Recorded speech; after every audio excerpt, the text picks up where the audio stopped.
দেশ এবং সমাজ পরিচালনা করার জন্য প্রতিনিধি প্রয়োজন, আর সেই প্রতিনিধি হচ্ছে মেম্বার, চেয়ারম্যান, এমপি, মন্ত্রী। এদেরকে যাচাই বাছাই করার জন্য সিস্টেম রয়েছে, আর সেই সিস্টেমটা হচ্ছে গণতন্ত্র। এই গণতন্ত্র গ্রিস থেকে উৎপত্তি হয়েছে, আমেরিকার মাধ্যমে সারা বিশ্বের মধ্যে ছড়িয়ে পড়েছে। এখন আমরা কাদেরকে যাচাই বাছাই করব? আমাদের প্রতিনিধি যাচাই করার জন্য কোরআনে এসেছে মান ইয়াশফা শাফাআতান হাসানাতান ইয়াকুল লাহু নাসিবুম মিনহা ওয়া মান ইয়াশফা শাফাআতান সাইয়্যাতান ইয়াকুল লাহু কিফলুম মিনহা। তোমরা সত্যবাদীকে যাচাই করো, সত্যবাদীকে ভোট দাও, তাহলে তোমরা দুনিয়া পরকালে ডাবল সওয়াব পাবে, ডাবল কল্যাণকর হবে। আর যদি তোমরা অসৎ ব্যক্তিকে, অযোগ্য ব্যক্তিকে তোমরা নির্বাচিত করো, তাহলে তোমরা সমপরিমাণ গুনাহগার হবে। আল্লাহ আমাদেরকে বলে দিয়েছেন। এজন্য আমরা যদি অযোগ্য ব্যক্তিকে যাচাই বাছাই করে জয়যুক্ত করি, তাহলে আমাদের অধিকার খর্ব হবে, আমাদের ব্যক্তিগত ক্ষতিগ্রস্ত হতে হবে, সমাজের ক্ষতিগ্রস্ত হতে হবে, দেশের এবং রাষ্ট্রের ক্ষতিগ্রস্ত হতে হবে। এই জন্য আমাদেরকে কী করতে হবে?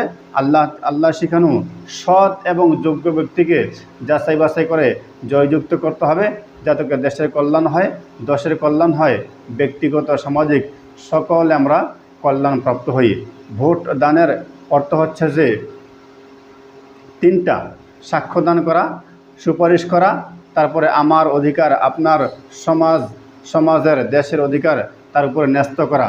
সাক্ষ্যদান করা মানে হচ্ছে সত্যবাদী এবং যোগ্য ব্যক্তিকে সাক্ষ্যদান করলাম, সে হচ্ছে সত্যবাদী, সে হচ্ছে সৎ এবং যোগ্য ব্যক্তি, সে দেশের হয়ে কাজ করবে, দশের হয়ে কাজ করবে, ভালো কাজ করবে, কল্যাণকর কাজ করবে।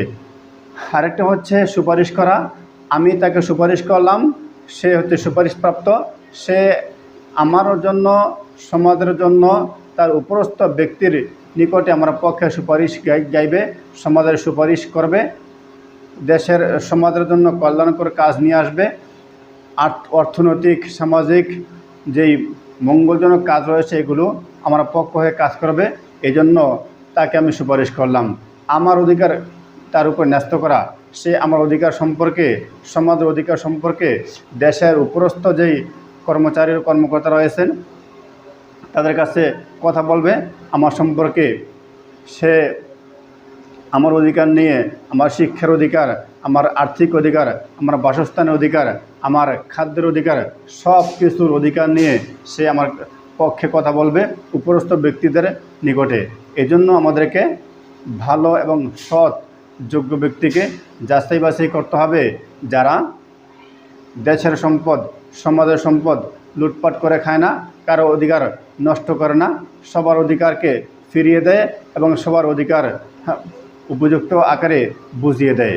এজন্য আমাদেরকে সৎ এবং যোগ্য ব্যক্তিকে যাচাই বাছাই করে জয়যুক্ত করতে হবে, যাতে করে এই সমাজে ক্ষতিগ্রস্ত না হয়। এমন ব্যক্তিকে আমরা যাচাই বাছাই করে জয়যুক্ত করব না, যাদের কারণে অধিকার নষ্ট হয়, অধিকার আদায় করতে গিয়ে, অধিকার পরিপূর্ণ করতে গিয়ে উল্টা ব্যক্তিগত অধিকার নষ্ট হয়, সমাজের অধিকার নষ্ট হয়, রাষ্ট্রের অধিকার নষ্ট হয়ে যায়। সেদিকে আমাদেরকে খেয়াল করতে হবে। আর সেদিকে আমাদেরকে যদি আমরা খেয়াল করে আমরা তাদেরকে সত্যবাদীকে জয়যুক্ত করতে পারি, তাহলে আমাদের দুনিয়া কল্যাণকর হবে, সমাজ থেকে অশান্তি দূর হবে, শান্তি প্রতিষ্ঠা হবে, সবার অধিকার আমরা ফিরে পাব, সবার অধিকার আদায় হয়ে যাবে এবং সেই ব্যক্তি বেঁচে যাবে যাকে আমরা নির্বাচিত করলাম। যদি সত্যবাদীকে নির্বাচিত করি তাহলে সমাজ ক্ষতিগ্রস্ত হবে না। আর যদি এমন ব্যক্তিকে নির্বাচিত করে জয়যুক্ত করলাম, যে ব্যক্তি নির্বাচিত হয়ে জয়যুক্ত হয়ে সমাজের ক্ষতি করলো, সমাজের ক্ষতি করলে সেও ক্ষতিগ্রস্ত হবে, সেও দুনিয়াতে ক্ষতিগ্রস্ত হবে এবং পরকালেও ক্ষতিগ্রস্ত হবে। সেজন্য তার উচিত নয় প্রতিনিধিত্ব করা যদি তার মধ্যে সততা না থাকে, ন্যায়নিষ্ঠাবোধ না থাকে। তার উচিত নয় জনগণের সমাজের প্রতিনিধি হওয়া। এজন্য যে ব্যক্তি সৎ এবং যোগ্য, ওই ব্যক্তি সমাজের সামনে আসবে এবং প্রতিনিধিত্ব করার জন্য চিন্তা করবে, সামনে এগিয়ে আসবে, দেশ এবং দেশের কল্যাণকর কাজ করবে। এমন ব্যক্তি আমাদের প্রতিনিধি হওয়ার যোগ্যতা অর্জন করে, যোগ্যতা রাখে।